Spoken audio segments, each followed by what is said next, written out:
There's nothing here.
I really need to find it.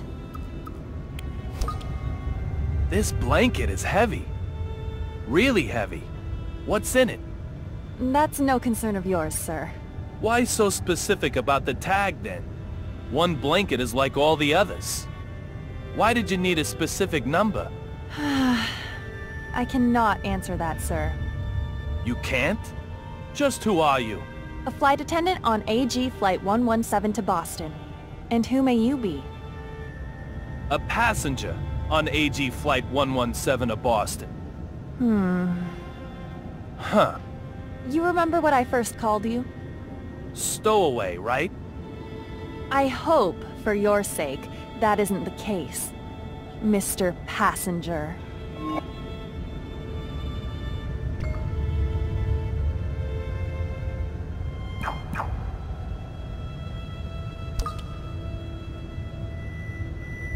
Olivia Jones. She definitely knows something. I just hope she doesn't get in the way of my search for Dee. If she does, that'll mean a drastic change in our relationship. Can I give you one piece of advice? What is it, sir? If you want to look like a member of the cabin crew, try to smile a little more. You're always so on guard. One might mistake you for undercover FBI. What does that mean? That you've got a face which is easy to read. Who are you? Really? Just a curious passenger. I'm sorry, sir. I really do have to get back to work. Sure. Sorry to get in your way.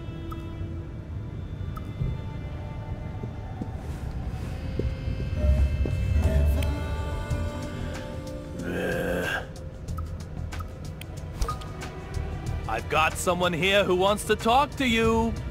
What? Want to give him a hug? I can't believe you.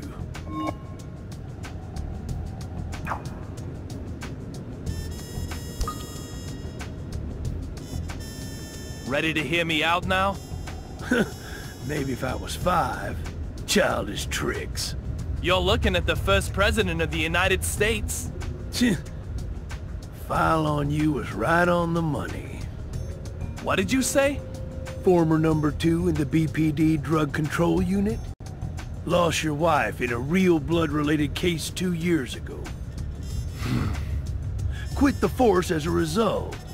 Currently specializes in messing up crime scenes with cheap parlor tricks. A charlatan who thinks he's still a real detective. That's about the short of it.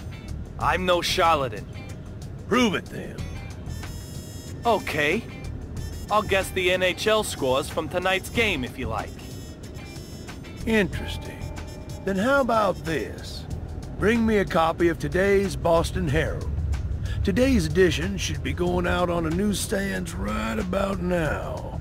Of course, we aren't even in Boston yet.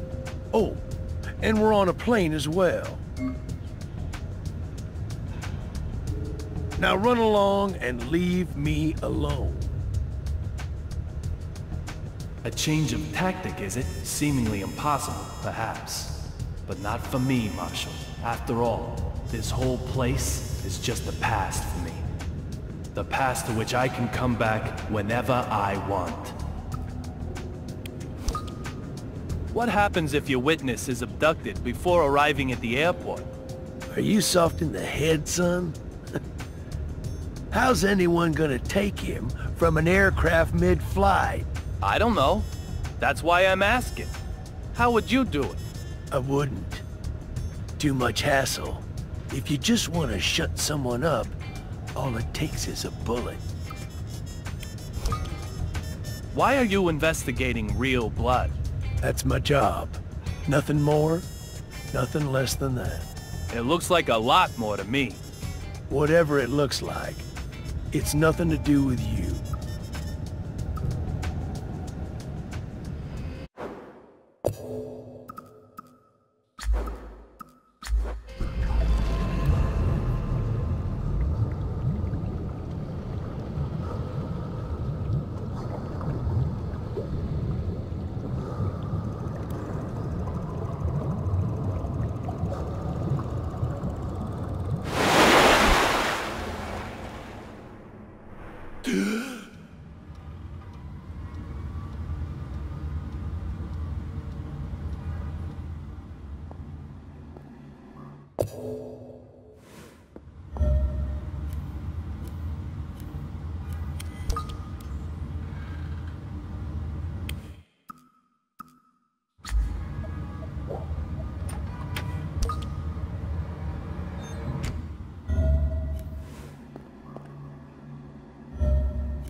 Everyone thinks they can, but most people don't actually do.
Are you eating okay?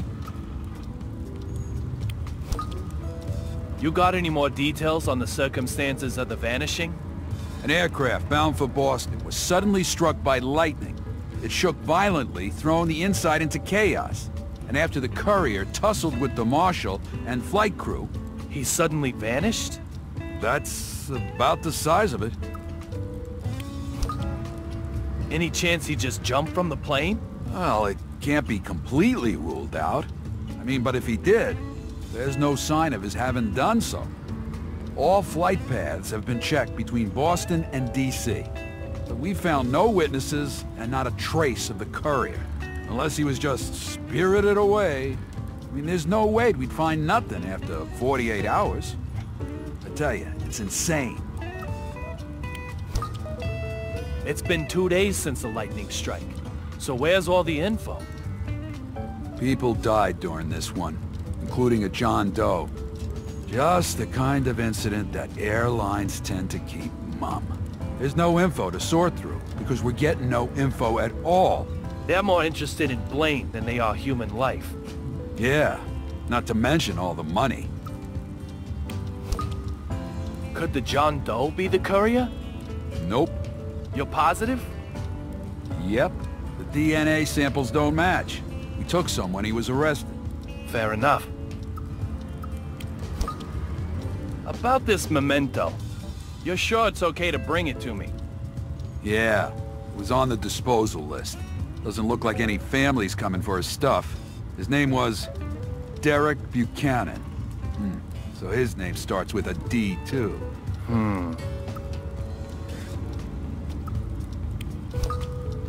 Is this Marshall legit, then? Of course, David. Why'd you even ask? It's like penalties in hockey. Tripping, clipping, roughing. Remain aware of your surroundings, or you'll run into trouble somewhere. Enough, man, all right? The Marshal was killed in the line of duty. Heroes who do everything for their country deserve only respect. Been checking lobster stomachs too? Yeah, maybe we'll find bits of them down at Quincy Market. But let's say he did fall into the Atlantic and died. That's still really bad for us. I mean, this guy had evidence on D, the mastermind behind all this shit. Let's just hope that he isn't lobster chow. So, this is where the detective who can search the past steps in. That's right. Strange that you'd suggest that. Must be a weird day.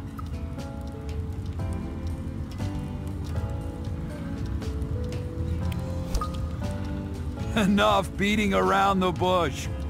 Come on, just say you want to eat. That's what I'm saying. Okay, go wash up.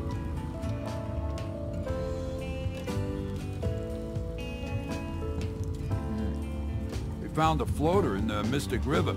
Ah, the perfect conversation for the dinner table. Perfectly perfect. Two detectives at the table, one private. Sounds like the start of a bad joke. An old couple living along Shore Drive found the body. They were out power walking and got a nasty surprise. Teddy, please. The joke goes on?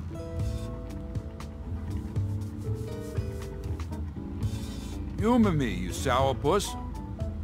So let's call the corpse in the river Adam, our Vic. And we'll call our suspect Billy. He just turned himself in today. Our suspect Billy also has a younger sister who was killed recently. Pretty morbid for a quiz show.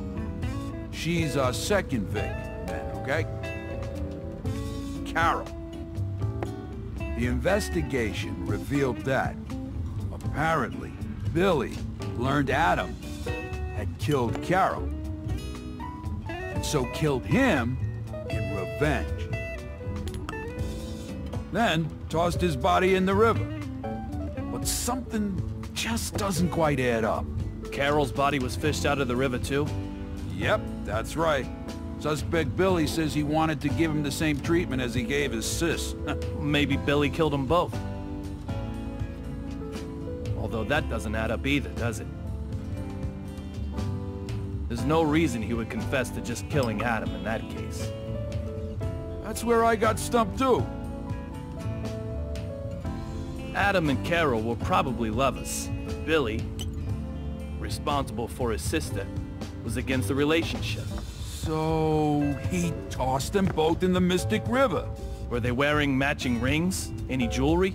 Indeed they were, David. They had rings on that the witnesses saw them buying from a street stall. Love blinds people to those around them. It was the same with me and little Peggy. So why'd Billy lie, huh? It's no great chase. He wanted to get between them, even if the only way was as victim and killer. Loneliness can really work a man over.